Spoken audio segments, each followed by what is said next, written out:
wassalatu wassalamu ala asrofil anbiya'i wal mursalin wa ala alihi wa sahbihi rasulillahi ajmain. Puji dan yang sama-sama kita hormati Bapak PP kita, Bapak Nuzirwan Effendi SDDMM, dan juga yang sama-sama kita hormati Ibu Wakil Kurikulum SMA Negeri 1 Batangasan, yaitu Ibu Dahlina Fitra SPD sebagai yang mewakili dari kepala sekolah kita. Kemudian yang sama-sama kita sayangi teman-teman rekan sejawat seperjuangan di sekolah ini, yang sama-sama kita sayangi. Baiklah Bapak Ibu, mungkin tidak memperpanjang kelima, kita langsung saja pada diskusi kita pada hari ini, yaitu topik kita untuk pendampingan individu 2 ini adalah tentang visi dan prakarsa perubahan sekolah. Jadi ini adalah intisari dari modul 1.3 tentang visi guru penggerak. Nah, Ibu-ibu, sebelum kita mulai diskusinya Bapak dan Ibu, ada baiknya kita melakukan SDking dulu terlebih dahulu. Kita lakukan SDking sedikit dulu ya Bu ya, untuk biar lebih fokus dan lebih semangat untuk menjalankan diskusi nanti ke depannya. Gimana Bapak Ibu, setuju? Setuju. Oke, silakan kita buat 2 kelompok. Kita minta semuanya terlibat, Ibu Ita juga, Bapak Nuzirwan juga, ya Pak ya? Nah, jadi kita bagi 2 kelompok. Yang satu kelompoknya Bapak, yang Bapak Nuzirwan, Pak Aspar dan Pak Yuherman. Satu lagi kelompok yang perempuan. Kita semuanya berdiri Bu. Membentuk kereta api, seperti kereta api berjejer ke belakang. Bisa stop, mungkin bisa di pause bentar. Oh, jadi langsung keluarin cu. Berapa kalau PM? Kita melambas di BC nya Oke, nggak apa-apa, oke. Oke, Ibu. Kalau saya bilang maju, berarti Bapak Ibu mundur. Kalau saya bilang mundur, Maju. Bapak Ibu maju. Oke, siap ya. Berarti instruksi saja. Kiri, kanan, maju, mundur. Oke, siap? Ya. Oke. Semuanya pegangan Bu. Tujuannya ini ada ada pelajaran yang dapat kita petik dari permainan ini. Oke, Bu Dini udah Bu? Kolaborasi. Oke. Pak Aspar udah? Pegangannya kuat Pak? Aman. Oke. Siap? Melatih fokus? Konsentrasi. Ya, konsentrasi. Kiri.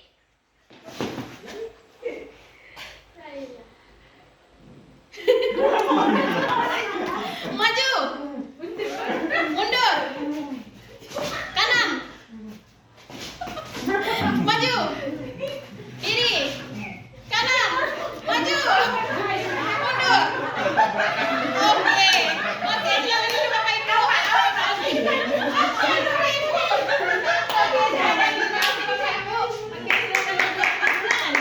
Ini sebenarnya ada pelajaran dari SDking yang kita lakukan tadi. Apa pelajarannya? Artinya kita harus satu tujuan. Kita berkelompok, kan tadi saya bagi dalam kelompok. Nah, kita satu tujuan. Ketika kita berlawanan, yang satu ke kiri, satu ke kanan, gimana rasanya tadi Bu? Bayang. Senang. Kalau berbeda yang betul maju, yang di belakang mundur. Silakan gimana ya? Yang di belakang itu asik atau gimana tuh? Asik atau gimana? Berbenturan dan itu tidak Bapak nggak di kampungnya bersih lagi.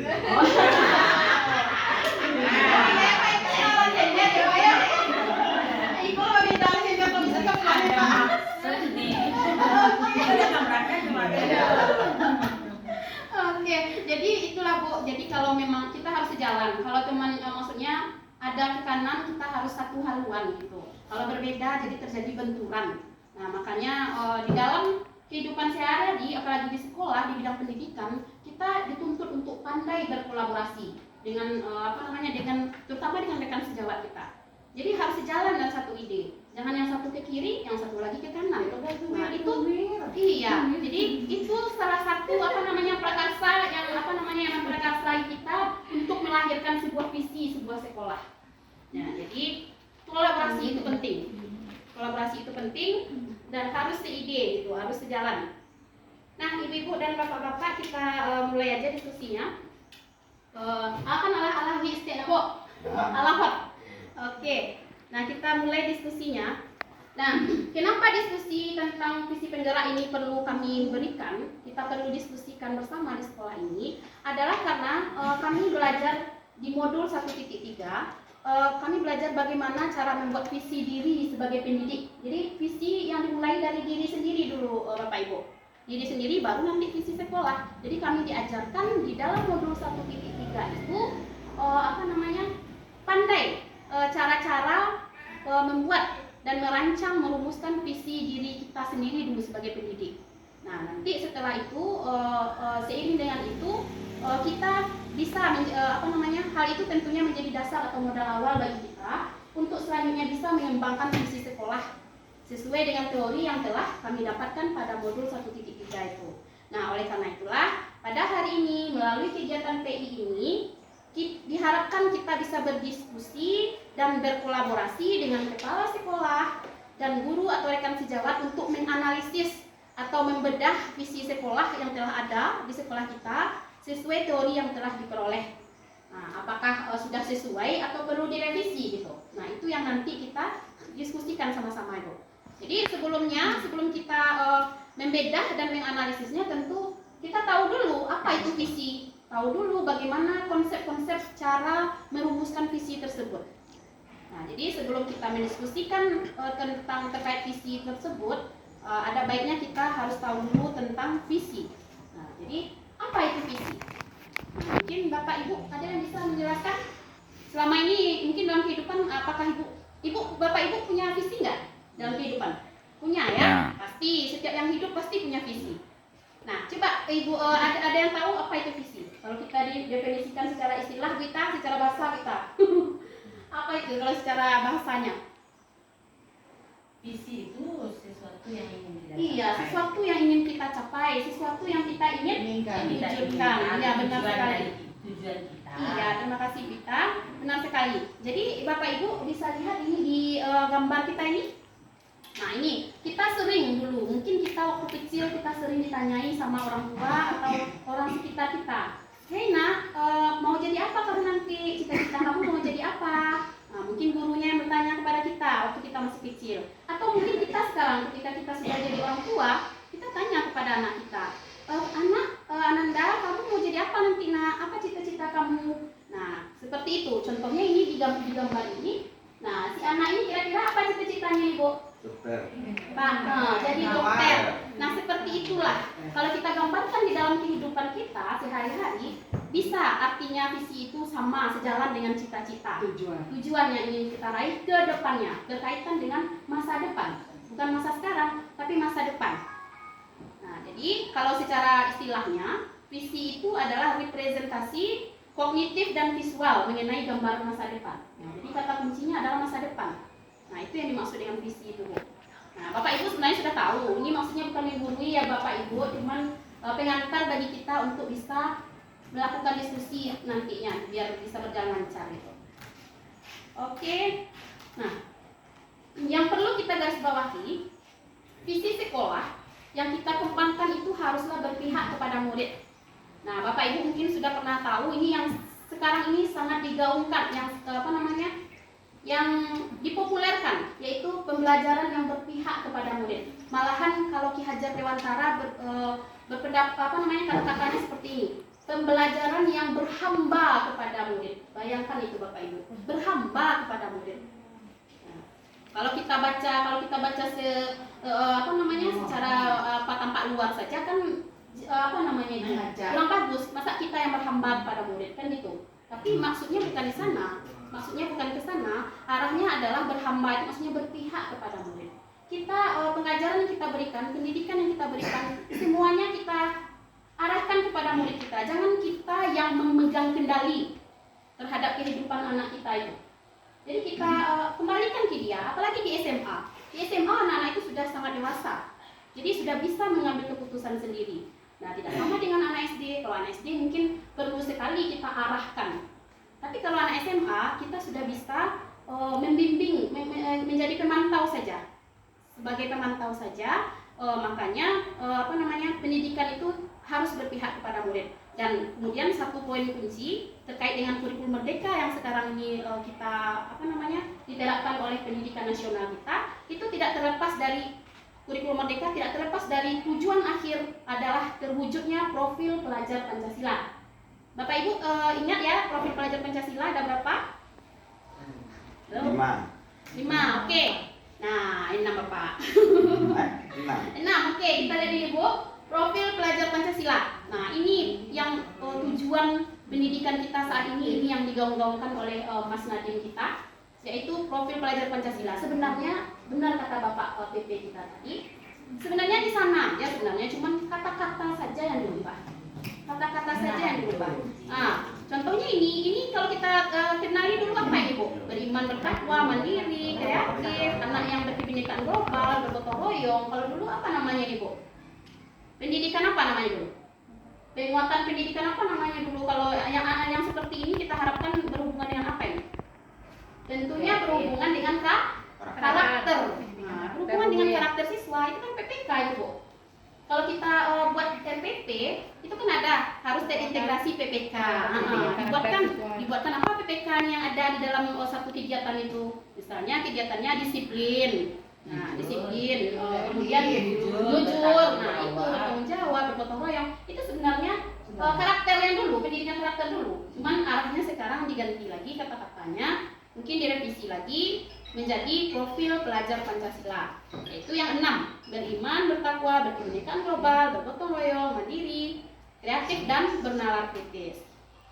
Nah, ini bisa sebagai acuan di dalam modul yang diberikan itu kami dituntut untuk bisa merancang dan merumuskan visi tentang murid kami di masa depan. Buatlah gambaran, katanya buat gambaran seperti apa murid kamu di masa depan nanti. Kalau kamu sebagai seorang guru, sebenarnya tidak hanya seorang guru penggerak, semua guru. Visi visi kita sebagai seorang guru apa? Jadi terlepas dari penggeraknya, tidak semua di sini maksudnya bukan guru penggerak saja ini Bu ya, semua guru. Nah, kenapa dikatakan guru penggerak? Karena baru kami yang sponsori nanti pada akhirnya ibu guru penggeraknya nih. Nah, jadi ini karena kami dituntut ini contohnya, apa gambaran murid saya di masa depan nih? Saya buatkan ini gambarnya. Beriman dan bertakwa, berakhlak mulia, bergotong royong seperti ini contohnya. Kemudian berkebinekaan global, mandiri, kreatif, dan bernalar kritis. Dan juga saya mendambakan lingkungan yang ramah anak, asri, aman, nyaman, dan menyenangkan. Nah, itu visi saya di masa depan. Kemudian terkait visi, tentunya berhubungan dengan saya, tentu saya buatkan menjadi guru. Guru yang bagaimana? Nah, guru yang bagaimana?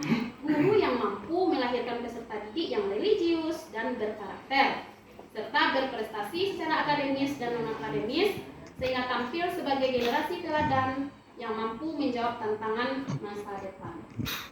Nah, itu visi saya sebagai guru penggerak di masa depan. Ini contoh visi guru, bukan visi sekolah. Jadi karena itu baru kata kerja, jadi harus diawali dengan kata benda.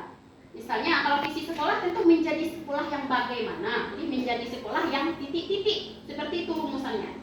Atau kalau kita punya visi guru, menjadi guru yang titik-titik, yang bagaimana. Kemudian kalau visi kita sebagai anak, menjadi anak yang titik-titik. Sama juga dengan visi Padang Pariaman, Pak.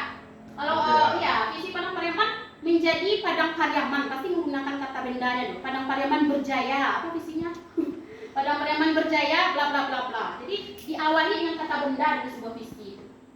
Nah, jadi itu ini gambaran sedikit tentang visi saya sebagai guru penggerak di masa depan.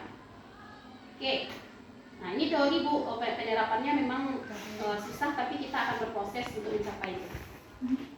Nah, baiklah Bapak Ibu, itu sedikit gambaran tentang visi, terkait visi. Saya juga sudah contohkan visi saya sebagai guru penggerak seperti apa. Ini rancangan kalimatnya. Kita mulai diskusi kita. Yaitu pertama untuk pemanasan Ibu, Bapak Ibu, mengisi kalimat rumpang terkait cita-cita untuk murid. Nah, jadi ini visi kita sebagai seorang guru, bukan visi sekolah, tapi visi sebagai guru dulu. Sebagai guru nanti kalau bersama undang umum sifatnya baru sekolah nanti. Kita memimpikan murid-murid yang bagaimana, makanya kita dituntut untuk berkolaborasi. Karena Bapak Ibu untuk visi kita harus menerapkan dalam membuat visi itu kita harus harus menggunakan pendekatan IA atau inquiry apresiatif. Apa maksudnya? Maksudnya di situ kata kuncinya adalah kolaboratif. Kita dalam membuat sebuah visi, kecuali visi sendiri. Kalau visi sendiri ya kita sendiri yang merancang. Tapi kalau sekolah tidak bisa kita rancang sendiri. Kita harus berkolaborasi. Harus berkolaborasi satu sama lain untuk membuat rumusan atau rancangan visi tersebut. Oke, Bapak Ibu, ini kalimat pertanyaan apa namanya? Kalimat pemantik. Bagaimana cita-cita Bapak Ibu terkait murid? Oke, mungkin silakan bisa dibaca, Bu. Ibu Mawar apa, Bu? Bu Rafita? Oke, nampak, Bu? Ini alhamdulillah. Nah, oke. Kita silakan kita bagikan sticky note-nya. Silakan Bapak Ibu tuangkan nanti di sini. Ada 6, 1, 2, 3, 4, 5, 6. Ada 6. 1, 2, 3. Nanti diisikan, kita kasih satu-satu aja lah, biar cepat. Ibu Ririn nomor 1 ya, Bu. Bu Pita nomor 2. Nomor 3 Ibu Mawar. Pak Yuhe nomor 4. Pak Aspar nomor 5.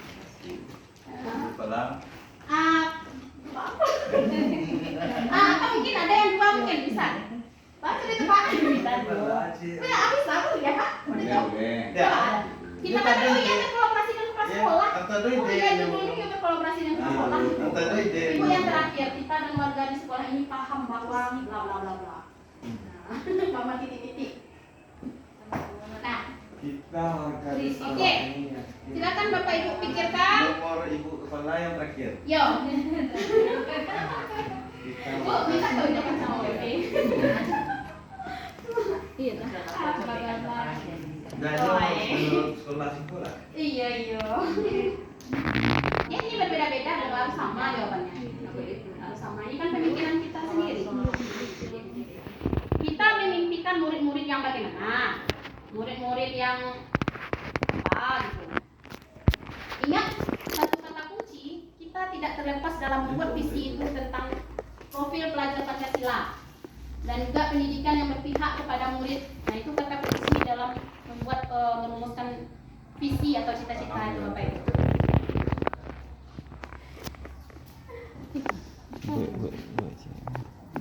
Oke, kita kasih waktu berapa menit ini Bapak PP kita? 2 menit. Kalau petunjuk yang diberikan di sini 110 menit. Pelaksanaan diskusi. Oh, pelaksanaan diskusi ya maksudnya apa ini? Tidak maksudnya itu Pak yang sekarang. Ya, Bu. Sesiapnya saja. Oke, kita memimpikan murid-murid yang memiliki profil Pancasila beriman dan bertakwa kepada Tuhan Yang Maha Esa, berakhlak mulia, berkebinekaan global, bergotong royong, mandiri, kreatif, dan bernalar kritis yang menjadi tujuan akhir dari pendidikan nasional. Nah, itulah impian dari Bu Dina Sofia. Gimana Ibu sepakat nggak Bu? Sepakat sangat. Sepakat, ya betul. Oke, bagus Ibu Dina Sofia, terima kasih. Oke, nomor 2. Kita percaya bahwa murid adalah insan yang bisa berubah ke arah yang lebih baik. Mantap. Bagus sekali Ibu Rafita dulu ya. Oke, bagus sekali Ibu Rafita. Memang ya kita harus percaya, kalau kita percaya kalau murid kita bisa berubah ke arah yang lebih baik, maka kita akan semakin optimis untuk mendidik dan mengarahkan murid kita tersebut. Oke, nomor 3. Mantap visi sekolah kami murid kami Pak. Cita-cita guru kami Pak A. Jadikan tulis. Oke, kita jadikan misi apa? Oke, nomor 3. Di sekolah kita mengutamakan. Nah, apa yang akan kita utamakan nih sama Ibu Mawar nih? Bu Mawar akan mengutamakan persatuan dan kesatuan antar siswa. Mantap. Dalam lingkungan sekolah. Ya benar. Kita harus bersatu. Itulah kolaborasi tadi. Kolaborasi itu kan bersatu maksudnya. Satu tujuan, satu cita-cita, satu visi, satu keinginan dan satu harapan.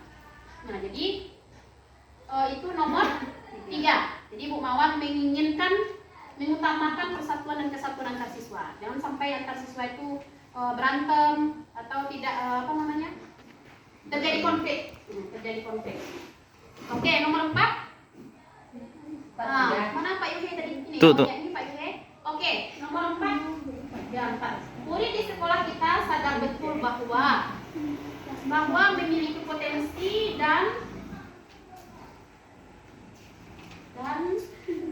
Dan kecerdasan masing-masing. Hah? Dan kecerdasan masing-masing. Ya. Murid di sekolah kita sadar betul bahwa Met. mereka memiliki potensi dan Kecerdasan masing-masing. kecerdasan yang berbeda-beda. Oke, ya memang betul. Setiap murid itu adalah unik. Semuanya memiliki potensi yang berbeda-beda. Antara murid yang satu dengan murid yang lainnya tidak bisa kita samakan Bapak Ibu. Tidak bisa. Malah ketika memberikan penilaian atau memberikan penugasan, kita juga harus memperhatikan kebutuhan murid. Dan juga harus sesuaikan dengan minat murid. Contoh, ketika kita memberikan tugas akhir atau proyek kepada siswa-siswa kita jangan kita berikan satu bentuk tugas saja. Kita pulangkan ke siswa tersebut.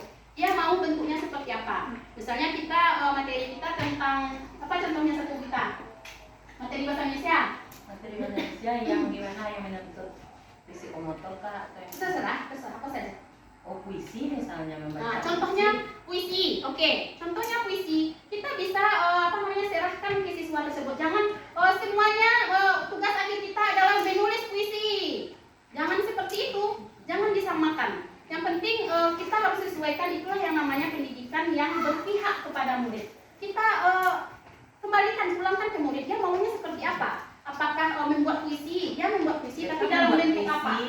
Misalnya temanya serahkan ke dia. Iya, serahkan ke dia. Kemudian boleh dibuatkan dalam bentuk apa saja. Mungkin dalam bentuk diagram puisinya, atau dipraktekkan ke depan mungkin, atau mungkin puisinya tersebut bagaimana hasilnya, Bu? Pokoknya berbeda, tergantung bakat dan minat murid tersebut. Jadi itulah yang namanya, istilahnya ada lagi satu lagi praktik. Ada yang berbakat membaca puisi. Yang membaca puisi, Ada kita yang suruh dia berbakat membaca. menulis puisi. Iya, ada yang berbakat menulis puisi saja, ya benar. Jadi kita nggak bisa kita samakan tugas akhir kita itu. Harus kita bedakan, itu maksudnya harus kita sesuaikan dengan bakat dan potensi murid kita. Nah, itulah yang dikenal dengan istilahnya praktik pembelajaran yang berpihak kepada murid. Itu adalah pembelajaran berdiferensiasi, Bu. Itu pembelajaran berdiferensiasi produk terhadap produk. Jadi berdiferensiasi itu yang berbeda kita berikan, tapi penilaiannya itu sama, tujuannya sama. Nah, itu. Jadi memang benar, betul sekali itu Pak Yuhe. Memang setiap murid itu memiliki potensi dan kecerdasan masing-masing, tidak bisa kita samakan. Nomor 4, nomor 5 lagi. Gambar 6. Kita warga di sekolah ini yakin untuk nomor 5. Yakin untuk membuat murid-murid berkarakter sesuai dengan profil pelajar Pancasila. Ya, yakin berarti optimis. Kita optimis kita bisa untuk mewujudkan profil pelajar Pancasila di sekolah kita. Nomor 6. Kita dan warga di sekolah ini paham bahwa setiap siswa memiliki karakter yang berbeda. Ya benar, Bu. Tugas kita lah yang mempersatukan mereka dalam visi yang sama. Ya. Jadi kita samakan persepsi bahwa setiap murid itu berbeda-beda. Jangan kita kita judge anak ini. Kamu ini yang paling bodoh ini, selalu begini. Jangan seperti itu Bapak Ibu. Dia bahkan di balik kekurangannya itu pasti ada kelebihan yang tersembunyi dari si anak tersebut. Tugas kita lah nantinya yang menuntun dan menggali potensi yang terpendam yang ada di diri anak tersebut. Itulah fungsi kita sebagai pendidik, bukan pengajar. Jadi guru itu seperti filosofi Ki Hajar Dewantara, guru itu tidak hanya sekedar mengajar atau transfer ilmu saja, tapi juga harus mendidik. Mendidik itu maksudnya menuntun murid-murid kita agar berkarakter dan berbudi pekerti yang baik dan luhur. Oke. Bagus sekali Bapak Ibu, terima kasih banyak atas partisipasinya dalam mengisi kalimat umpamanya sama adalah untuk kebaikan. Nah, ini kalau kita benar nih, kalau saya menuangkannya seperti ini. Nah, sama nggak jauh beda sih dari yang Bapak Ibu tuangkan tadi. Berkaitan dengan profil pelajar Pancasila juga, kemudian pembelajaran yang berpihak pada murid, kemudian ya bisa mewujudkan impian dengan adanya kolaborasi dari semua unsur. Kemudian kita percaya bahwa masing-masing murid itu unik, dan memiliki potensi, bakat, dan minat yang berbeda-beda. Karena itulah di dalam prakteknya kita harus menerapkan pembelajaran berdiferensiasi, Bapak Ibu. Jangan satu jenis bentuk tugas saja. Oke. Kok sih? Enggak, itu nanti.